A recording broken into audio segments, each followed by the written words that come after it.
학생 여러분 안녕하세요. 자, 우리가 오늘은 국사라고 하는 과목을 공부하게 되겠죠. 그죠? 자, 국사라고 하는 과목을 보통 이제 학생들이 뭐라고 생각하냐면요. 그냥 무조건 단순하게 외우는 과목, 이렇게 생각하는 경우가 너무너무 많거든요. 그런데 국사라고 하는 과목은 단순하게 외우는 게 아니다. 그러면 국사는 어떻게 공부하느냐. 자, 그래서 국사를 공부하는 방법에 대해서 잠깐 동안 설명을 하겠습니다. 자, 일단 국사라고 하는 것은요, 물론 외우는 겁니다. 일단 외워야 여러분들이 과목을 잘 공부할 수 있고요. 그 다음에 문제를 잘 풀 수가 있겠지요. 자, 그래서 일단은 뭐야? 그렇죠. 개념을 먼저 파악을 해라. 개념을 파악한 뒤에 뭘 해라? 그렇죠. 이해를 해야 됩니다. 이해. 그리고요, 국사라고 하는 것은 개념을 파악했다, 암기했다, 이해했다, 이것만 가지고 다 되는 게 아니라 여기에 플러스 뭐가 돼야 되죠? 그렇죠. 바로 문제풀이라고 하는 게 이렇게 같이 선행이 돼야 된다라고 하는 거죠. 요 과정이 되어지지 않으면 우리는 무슨 생각을 하게 되냐면, 무조건 외웠다. 점수가 잘 안 나온다. 나는 개념도 파악했고 이해했는데, 점수가 잘 안 나온다. 그게 다 뭐 과정이 없었냐면 문제풀이의 과정이 없기 때문에 우리가 보통 이것을 국사에 대한 어떤 과목을 잘 공부 못하는 경우가 많거든요. 자, 그래서 우리가 국사를 공부할 때 일단 개념을 파악하고 흐름을 이해하자. 그 다음에 대략적인 중요한 것들이 있습니다. 이 중요한 것들을 문제풀이를 통해서 파악하자. 이러면 우리가 이제 국사라고 하는 과목을 좀 더 잘 공부할 수 있을 것이다라고 저는 생각을 합니다. 자, 그럼 일단 여러분들 책에 보면, 자, 4쪽에 보면 뭐가 나오냐면 역사학습의 목적이라고 하는 게 나오지요. 자, 역사학습이라고 하는 게 뭐냐? 역사라고 하는 것이 과연 무엇이냐? 역사에 대해서 우리가 공부할 거거든요. 그래서 역사라고 하는 것은요, 두 가지로 이렇게 나눠지죠. 그렇죠? 역이라고 하는 부분과 사라고 하는 부분, 요게 바로 합쳐져서 역사라고 하는 게 되어지는 거죠. 자, 여기서 역이라고 하는 것은 뭘 얘기하는 거냐면요. 자, 과거의 사실 그 자체를 우리가 뭐라고 하냐면 여기다 이렇게 얘기하는 거고요. 사라고 하는 것은 무슨 소리냐? 과거의 사실을 바탕으로 해서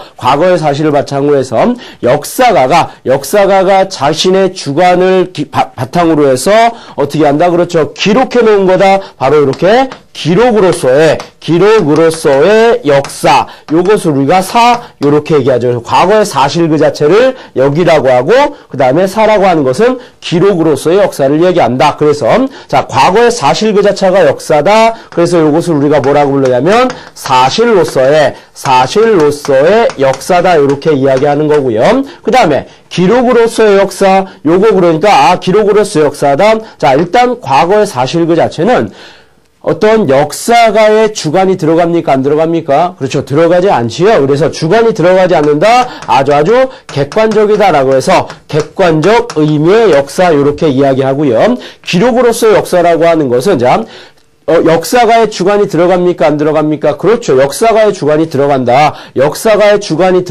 그래서 이것을 우리가 뭐라고 하냐면 주관적 의미의 역사다. 이렇게 이야기합니다. 그래서 우리가 시험 문제에서 자, 요 역이라고 하는 부분과 사라고 하는 부분을 비교해 놓는 문제. 자, 요것을 뭐 하는 문제? 그렇죠.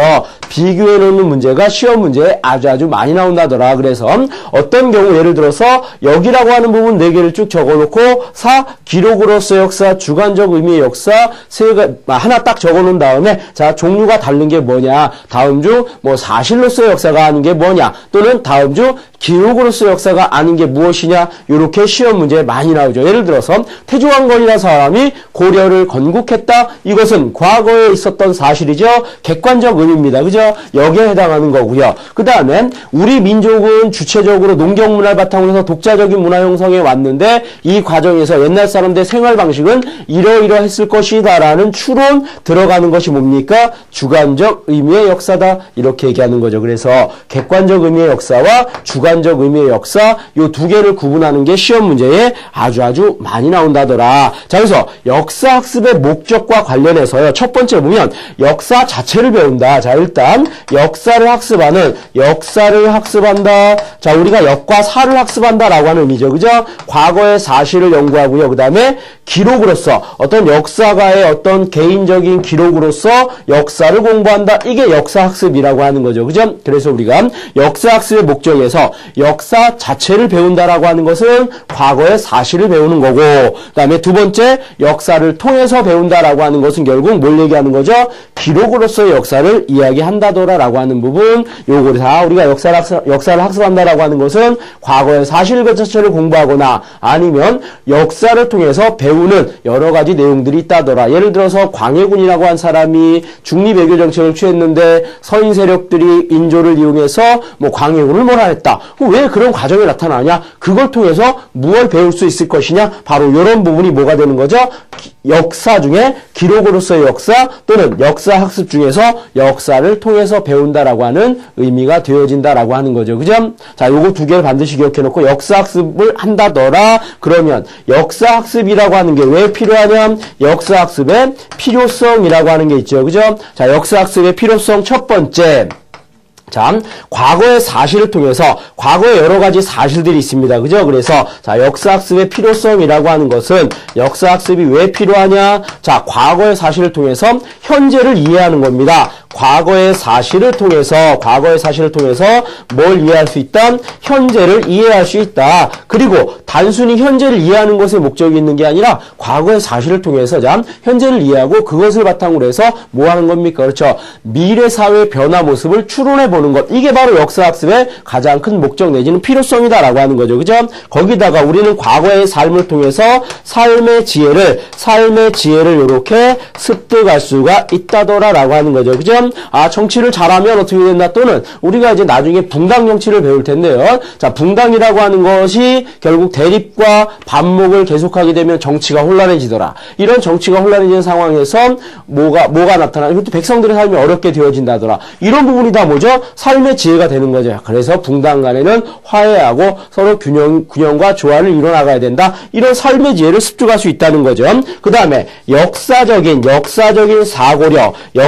사고력과 그 다음에 비판력이라고 하는 것을 이렇게 함양하기 위해서 우리가 뭔가 알아야지만 어떻게 하죠? 사고력과 비판력을 가질 거 아닙니까? 그죠? 그래서 알아야 된다더라. 아, 과거 역사를 알아야지만 사고력과 비판력을 가져야 되지만 어떻게 한다? 현재를 이해할 수 있고 또 그것을 바탕으로 해서 미래 사회에 적용해 볼 수 있지 않겠느냐? 이런 부분이 바로 역사학습의 필요성이죠. 그죠? 그래서 역사학습의 필요성, 요것도 가끔 시험 문제에 나오긴 합니다만 아까도 얘기했지만 역과 역사의 의미를 묻는 문제, 사실로서의 역사, 기록으로의 역사, 요걸 묻는 게 시험 문제에 많이 나온다더라라고 하는 거죠.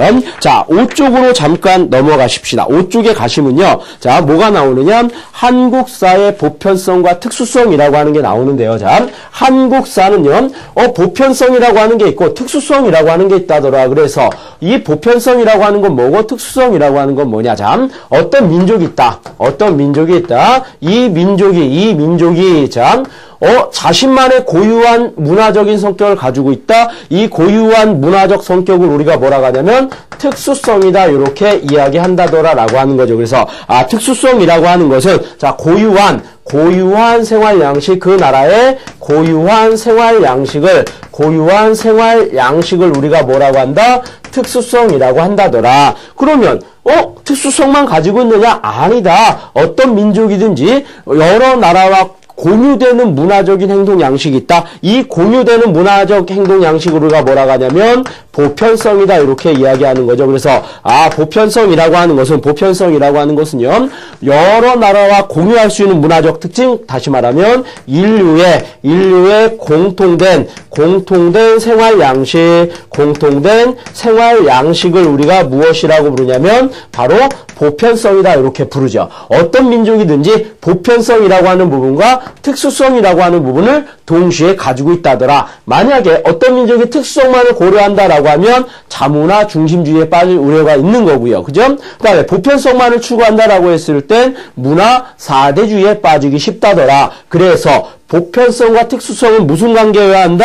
그렇죠. 바로 조화로운 관계 속에서 보편성과 특수성을 추구해야 된다더라라고 하는 거죠. 이게 바로 우리 문화가 가지고 있는 또는 세계 여러 나라가 가지고 있는 보편성과 특수성과의 관계더라. 그래서 한국사의 보편성과 특수성, 예를 들면 보편성인 특징은 어떤 게 있느냐? 자, 역사의 보편성, 우리 인류의 공통된 생활 양식이라고 했지요. 그래서 자유와 평등, 민주와 평화 등 전 인류의 공통적인 가치를 추구하는 것, 이것이 바로 보편성이라고 한다면 특수성이라고 하는 건 어떤 게 있느냐? 국가에 대한 충성을 강조한다든지 부모에 대한 효도를 중시한다든지 둘의 개, 향도와 같은 공동체 조직이 발달한다.